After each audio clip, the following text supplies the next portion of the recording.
বাংলাদেশ থেকে মালয়েশিয়া যাওয়ার সম্পূর্ণ প্রসেস সম্পর্কে আজকের এই ভিডিওতে বিস্তারিত আলোচনা করব। যারা 2026 সালে মালয়েশিয়া কাজের উদ্দেশ্যে যেতে চান তাদের জন্য এই ভিডিওটি খুবই গুরুত্বপূর্ণ। তো আজকে অনেকে দালালের কথায় বিশেষ করে লাখ লাখ টাকা হারিয়ে ফেলেন, আবার অনেকে সঠিক নিয়ম না জানার কারণে ভিসা জটিলতা পড়ে যান। তাই আজ আমি শুরু থেকে শেষ পর্যন্ত পুরো প্রসেস সহজ ভাষায় নতুন খবর আপনাদেরকে তুলে ধরবো। তো পাশাপাশি ওমানে বা বিদেশে গিয়ে প্রতারণা থেকে কিভাবে নিজেকে নিরাপদ রাখবেন সেটিও বিস্তারিত জানাবো। তো বাংলাদেশ থেকে মালয়েশিয়া যাওয়ার প্রথম ধাপ হলো একটি বৈধ চাকরির অফার পাওয়া। কখনো ফেসবুক পোস্টে অপরিচিত ব্যক্তি বা ভুয়া এজেন্সির কথায় টাকা দেবেন না। সব সময় সরকারি অনুমোদিত রিক্রুটিং এজেন্সির মাধ্যমে আবেদন করার চেষ্টা করুন। চাকরির অফার পাওয়ার পর নিয়োগকর্তা আপনার জন্য প্রয়োজনীয় কাগজপত্র তৈরি করবে। এরপর আপনার পাসপোর্ট ছবি, পুলিশ ক্লিয়ারেন্স, মেডিকেল রিপোর্ট এবং অন্যান্য প্রয়োজনীয় কাগজপত্র জমা দিতে হবে। সব কাগজপত্র ঠিক থাকলে মালয়েশিয়ার পক্ষ থেকে আপনাকে ওয়ার্ক পারমিট এবং ভিসা প্রসেস শুরু হয়। ভিসা অনুমোদিত পর বিমান টিকিট, 3 ডিপোসার প্রস্তুতি এবং বিদেশে যাওয়ার জন্য প্রয়োজনীয় নির্দেশনা দেওয়া হয়। বিদেশে যাওয়ার আগে আপনার চাকরির চুক্তিপত্র ভালোভাবে পড়ে নিন। সেখানে বেতন, কাজের সময়, ছুটি, ওভারটাইম এবং থাকার ব্যবস্থা সম্পর্কে কী লেখা আছে তা বুঝে নিন। কোনো বিষয় অপুষ্ট থাকলে অবশ্যই জেনে নিন। অনেকে দ্রুত বিদেশে যাওয়ার আশায় আগে থেকে টাকা দিয়ে দেন, এটি একটি বড় ভুল। সব সময় টাকা লেনদেনের রসিদ সংগ্রহ করুন এবং কোনো কাগজে সই করার আগে ভালোভাবে পড়ে নিন।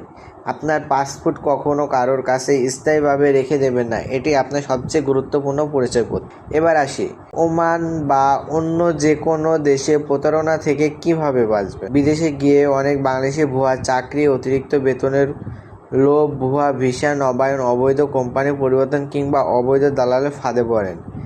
কেউ যদি বলে অল্প টাকায় খুব সহজ কোম্পানি পরিবর্তন করে দেবে বা দ্বিগুণ বেতনের চাকরি দেবে, তাহলে সতর্ক থাকুন। আগে কোম্পানি সম্পর্কে যাচাই করুন এবং সরকারি নিয়ম মেনে কাজ করুন। বিদেশ গিয়ে নিজের পাসপোর্ট, আইডি কার্ড এবং গুরুত্বপূর্ণ কাগজপত্র ফটোকপি ও ডিজিটাল কপি সংরক্ষণ করুন। অপরিচিত কাউকে এসব কাগজপত্র দেবেন না। যদি কেউ আপনার কাছ থেকে অগ্রিম টাকা চায় চাকরি বা ভিসা ঠিক করে দেওয়ার নামে, তাহলে নিশ্চিত জানবেন কখনোই টাকা পাঠাবেন না। অনেক সময় সামাজিক যোগাযোগ ক্ষেত্রে ভুয়া চাকরির বিজ্ঞাপন দেখা যায়। এসব বিজ্ঞাপন আকর্ষণীয় বেতন দেখিয়ে মানুষের কাছ থেকে টাকা নেওয়া হয়। তাই যে কোনো তথ্য অফিসিয়াল, উচ্চ বা বৈধ রিক্রুটিং এজেন্সির মাধ্যমে যাচাই করুন। কোনো সমস্যায় পড়লে বাংলাদেশ দূতাবাস, সংশ্লিষ্ট দেশের শ্রম দপ্তরের সঙ্গে যোগাযোগ করুন। বিদেশে সফল হতে হলে চাকরি পেলেই হবে না, আইন মেনে চলতে হবে, নিজের কাগজপত্র ঠিক রাখতে হবে এবং অযথা ঝুঁকি নেওয়া যাবে না। নিয়মিত পরিবারের সঙ্গে যোগাযোগ রাখুন এবং কোথাও কাজ করছেন সে তথ্য পরিবারকে জানিয়ে রাখুন, এতে জরুরি পরিস্থিতির সাহায্যে পাওয়া যেতে পারে। সর্বশেষে বলবো, মালয়েশিয়া ও ওমান যেখানে যান না কেন শর্টকাট পথে লোভ করবেন না। বৈধ পথে গেলে কিছুটা সময় বেশি লাগবে, কিন্তু আপনার ভবিষ্যৎ নিরাপদ থাকবে।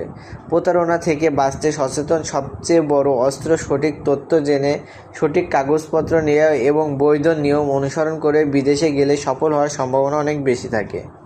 আশা করি আজকের এই বিস্তারিত আলোচনা আপনাদের অনেক উপকার আসবে। যদি এই তথ্যগুলো ভালো লাগে তাহলে ভিডিওটি লাইক করুন, আপনার বন্ধুদের সঙ্গে শেয়ার করুন এবং বিদেশ সম্পর্কিত আপডেট পেতে আমাদের চ্যানেলটি সাবস্ক্রাইব করে পাশে থাকুন। সবাই ভালো থাকুন, সুস্থ থাকুন এবং বৈধ পথে বিদেশে যাওয়ার প্রস্তুতি নিন। ধন্যবাদ।